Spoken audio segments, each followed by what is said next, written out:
My parents didn't love me. They said I didn't look cute. There probably wasn't a reason. If anything, it was just that my sister was cuter. The only ones who always loved me were my grandparents. My name is Vanessa. I'm a city girl, born and raised, but I made the move to the countryside this spring at 45. Ever since visiting my grandparents in the countryside as a child, I excessively freak out whenever I see large spiders or geckos. Seeing insects I hate and reminiscing about the past is, well, it's complicated. But they are warm memories, so it's okay. As a child, I can't exactly say I was happy. There might have been happy times, but I don't remember them. From a young age, my parents raised me differently from my younger sister, Sherry, who was 2 years my junior. That's why I loved it when my grandparents played with me during my annual visits to my father's hometown. I played house by smashing grass with stones with my grandmother, and my grandfather made craft dragonflies. I have so many memories.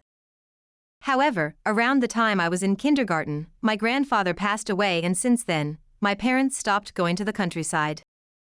I later learned that my mother hated the countryside because she thought it was dirty. Since my father did whatever my mother wanted, I ended up losing the only 2 people who played with me at the same time. My mother hated the countryside, but it seems she hated me just as much. In kindergarten, to be honest, I don't remember much about what happened. It's said that people tend to forget unpleasant memories or rewrite them into good ones when stressed. This is especially true for children.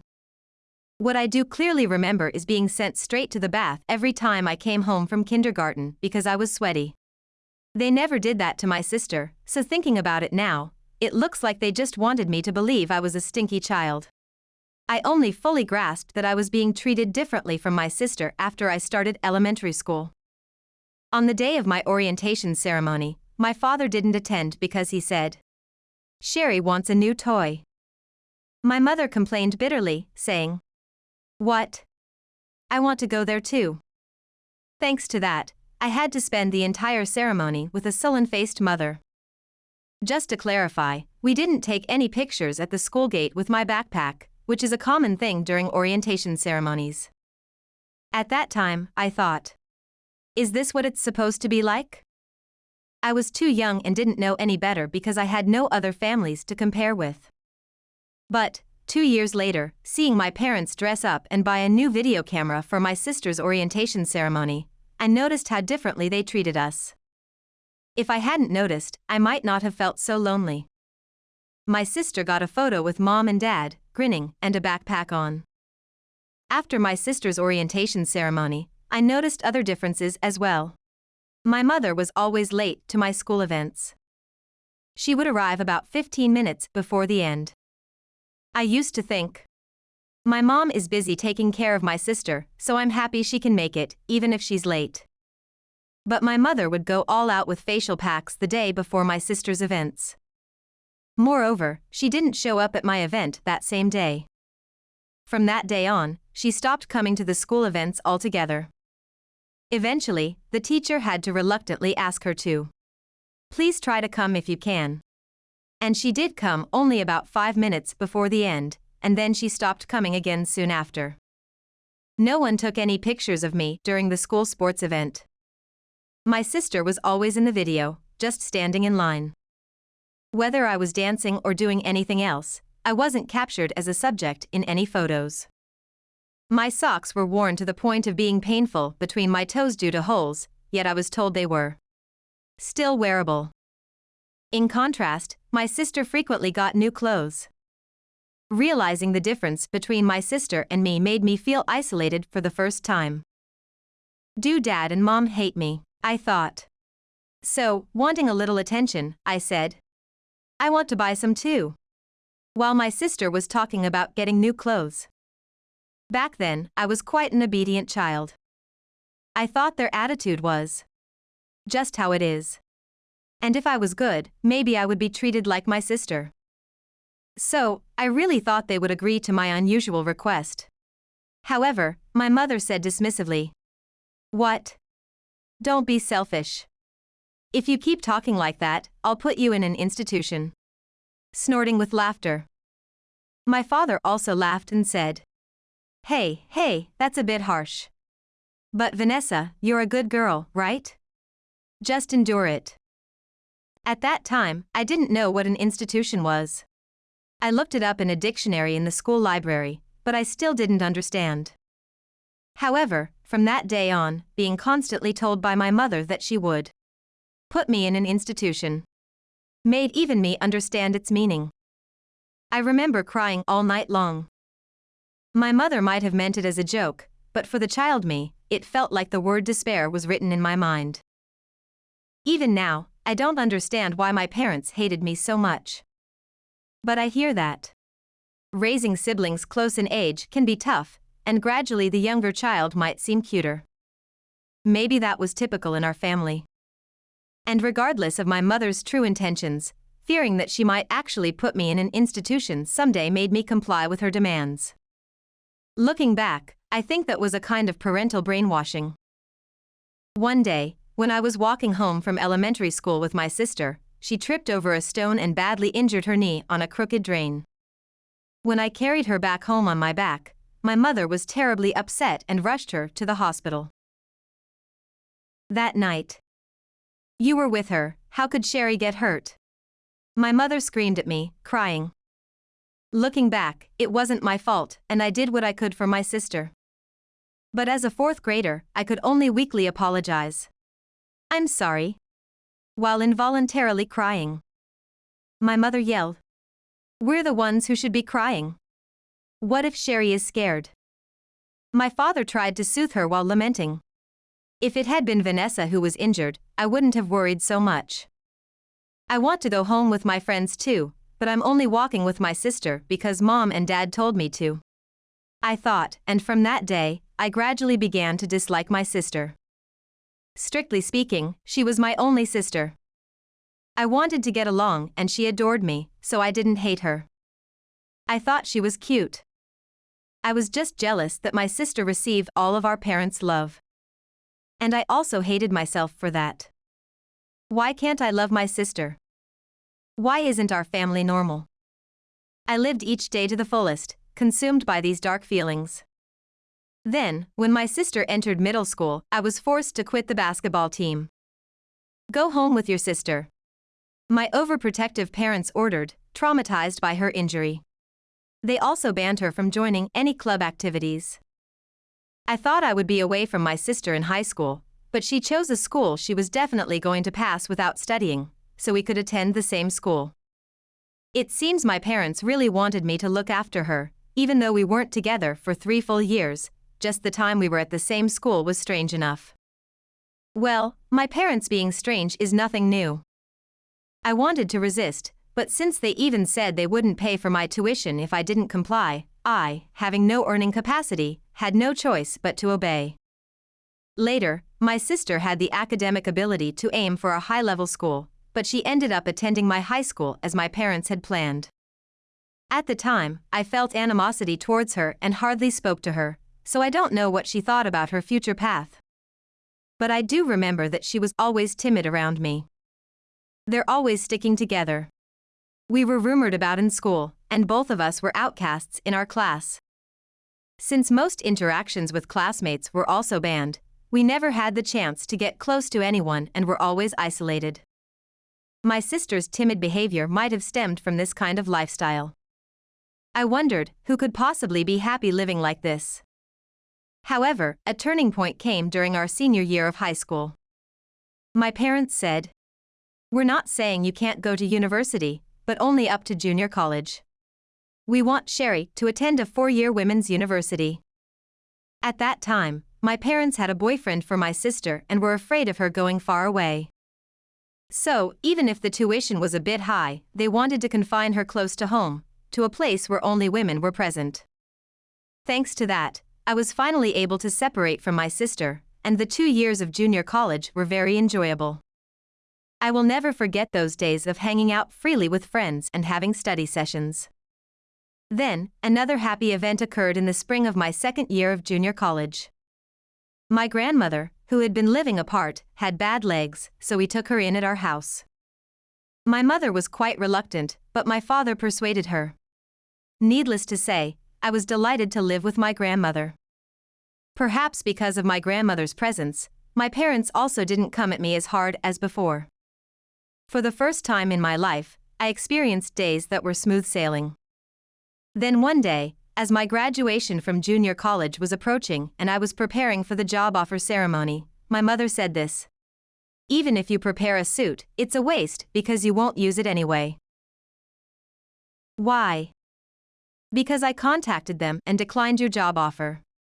Your earnings wouldn't enrich our finances anyway, so become unemployed and escort Sherry to and from school every day.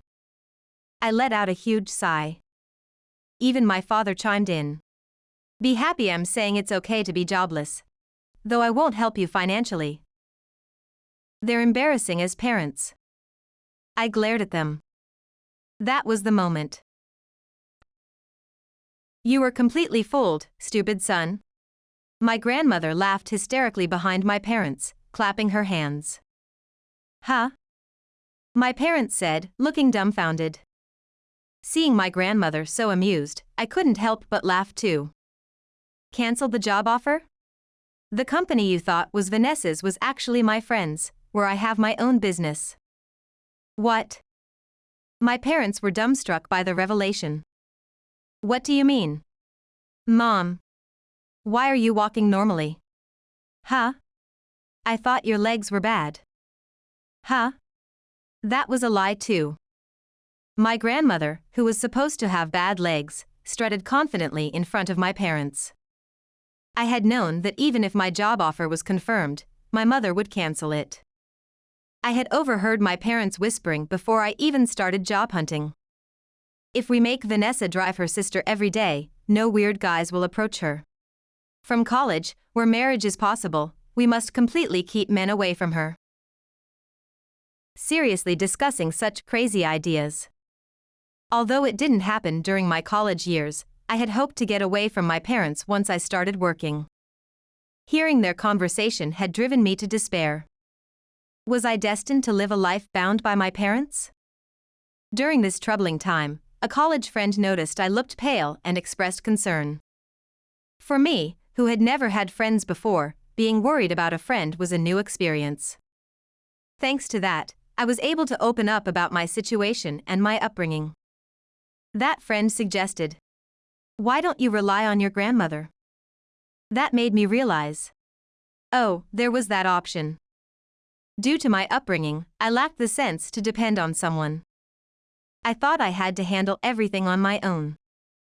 From there, I obtained my grandmother's phone number and secretly contacted her from a friend's house so my parents wouldn't find out.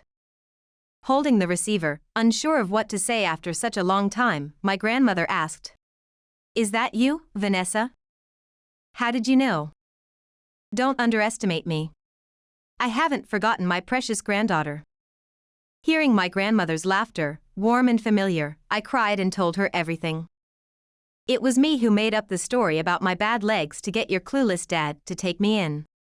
My grandmother had skillfully used my father to arrange to live with us. There was also the option of her immediately taking me in, but since my university was known to my parents, escaping was impossible. So, she secretly created a safe environment for me to find a job away from home. It was after my grandmother had told everything to my parents.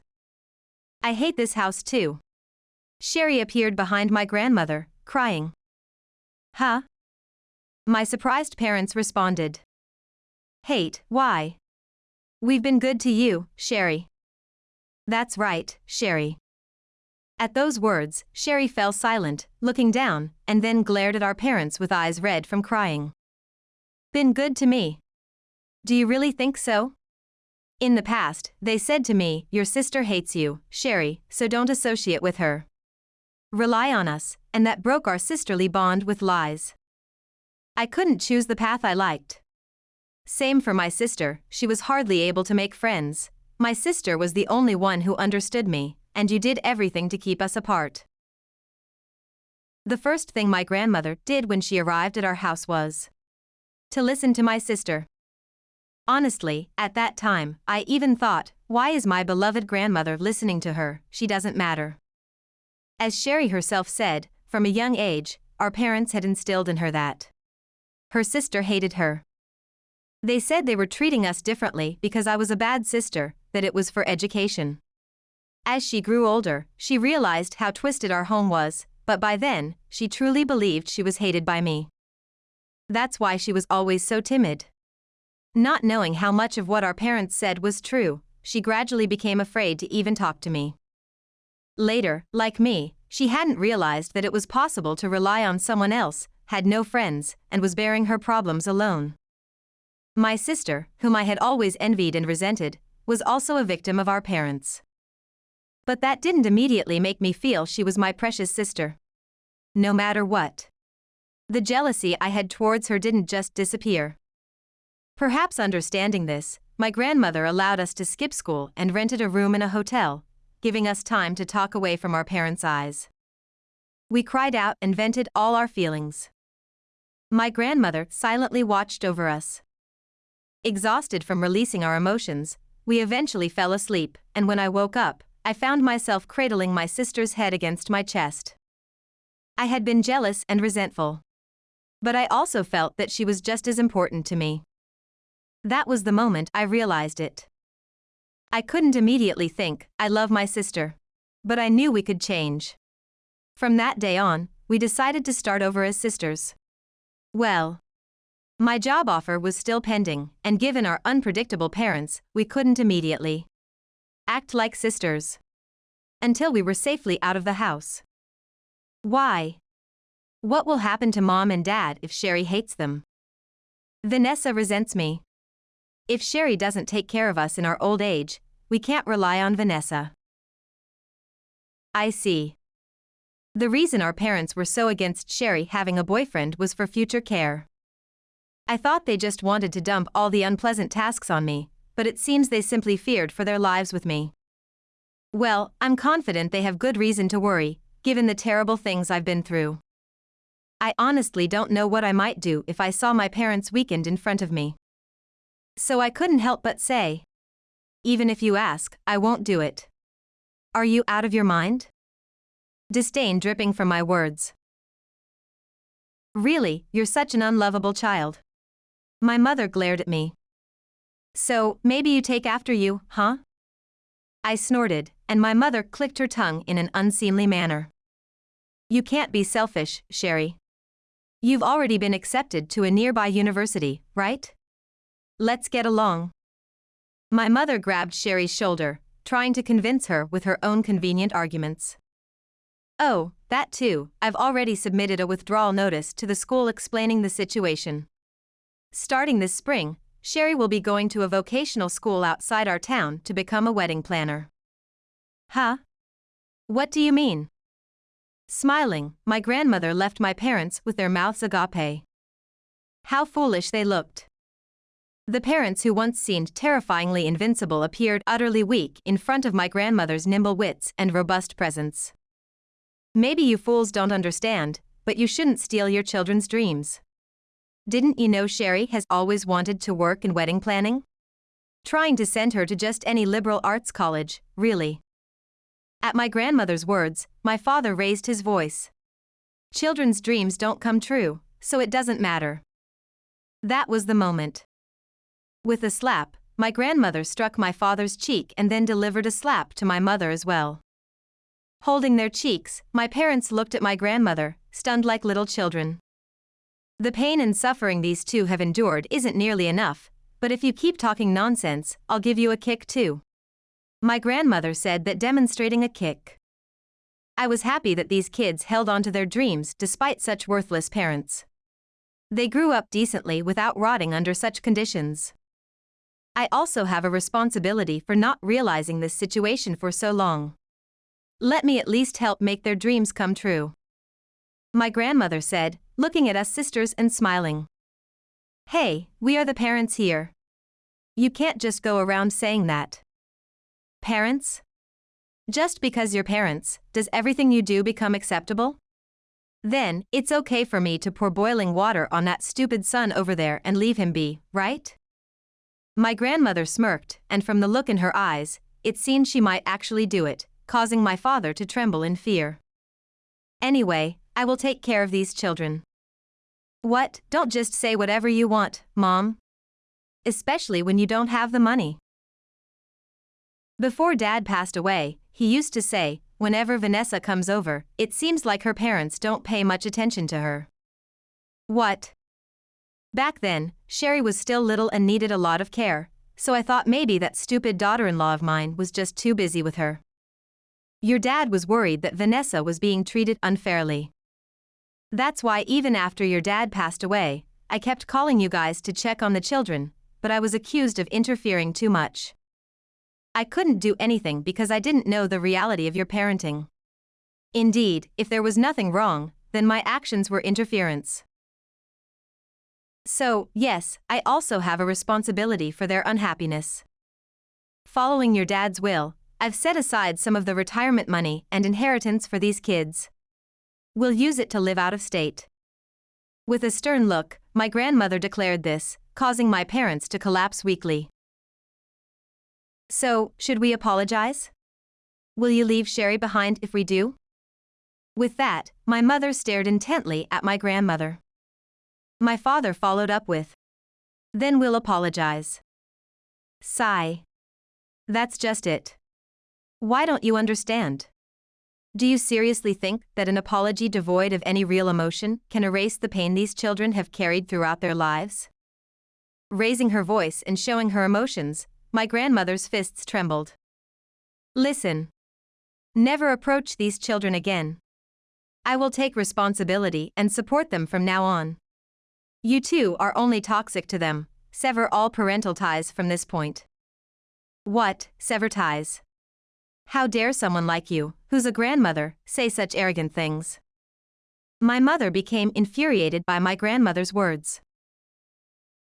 Then, is it okay if I say it as a daughter? Both Sherry and I, we want to sever ties with you. Facing my incredibly selfish parents, I had lost my words, but finally, I managed to express my true feelings. Sherry too. To that extent. To that extent, huh? You never were decent parents to either me or Sherry. That's why we have no choice but to sever ties. Why can't you understand that? Shut up. That's exactly it.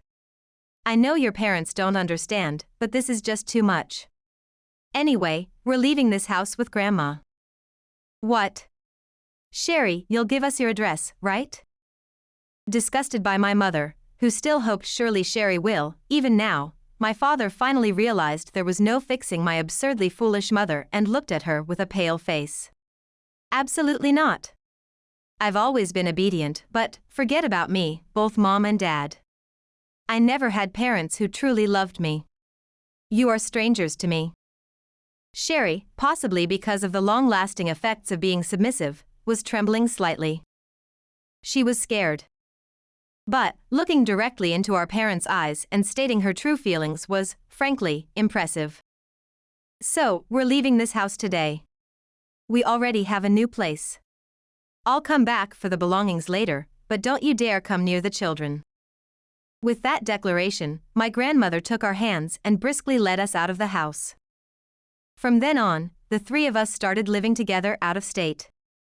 Not too far from my company, there was a vocational school that Sherry wanted to attend, and my grandmother found a convenient place for us to live. At first, honestly, it was quite awkward to interact freely with Sherry. But my grandmother skillfully mediated. After about half a year, I think we finally became more like true sisters. By the time Sherry graduated from vocational school, we were going shopping together and both Grandma and I helped her practice for job interviews, becoming a good family. The night we celebrated Sherry becoming a wedding planner is still a fond memory for all three of us. Recently, my grandmother has started asking us more and more about our love lives with a sly grin, saying, "By the way, don't you two have any nice partners?" Unaccustomed to talking about romance, my sister and I would shyly respond, "Nope."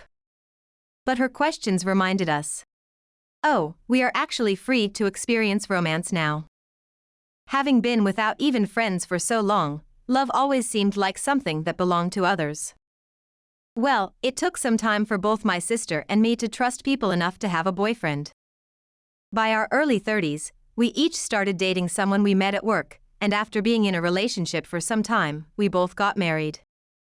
My husband is a bit older and has kindly accepted my family's unusual background, not with a sense of strangeness but with empathy, saying, "You've had it tough." It's because he's such a person that I felt I could spend my life with him. My sister's husband came from a similar family background, having been disfavored by his parents and raised by his grandparents. His grandparents were very kind, and he, understanding my sister's pain, is a gentle soul. Our traumas have been significantly healed by the presence of our grandmother and our husbands. It seems wounds inflicted by others can indeed be healed through new relationships.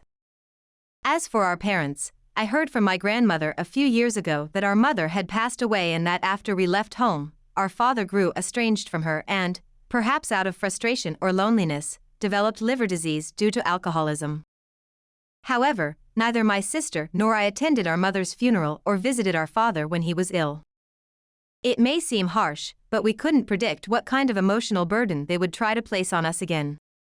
Rather than risk any twisted attachment, we chose not to see them.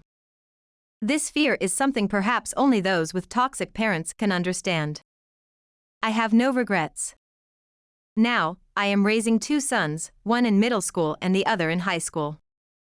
Watching them bicker over trivial matters like, "Don't read the magazine I bought before I do," makes me think my sons are silly, but also warms my heart. We sisters never had such moments in our own childhood. That's why I hope my sons remain close as brothers forever. Well, right now, the older one is drawing on his sleeping younger brother's face. Yes, I do hope they'll remain close for a long time. My sister is raising a little girl who's in elementary school. She was like a cute little doll, just how my sister was in her childhood. However, last year, after letting my sons babysit her for a bit, she picked up some bizarre phrases. Instead of saying, "Yes," she started saying different phrases which I feel a bit sorry about to my sister. By the way, our grandmother passed away 2 years ago. After my sister's marriage, she lived with us and cherished us sisters until the end. At the wedding, she cried and joyfully told us to be happy. Her last words to us were, "Make sure you find happiness."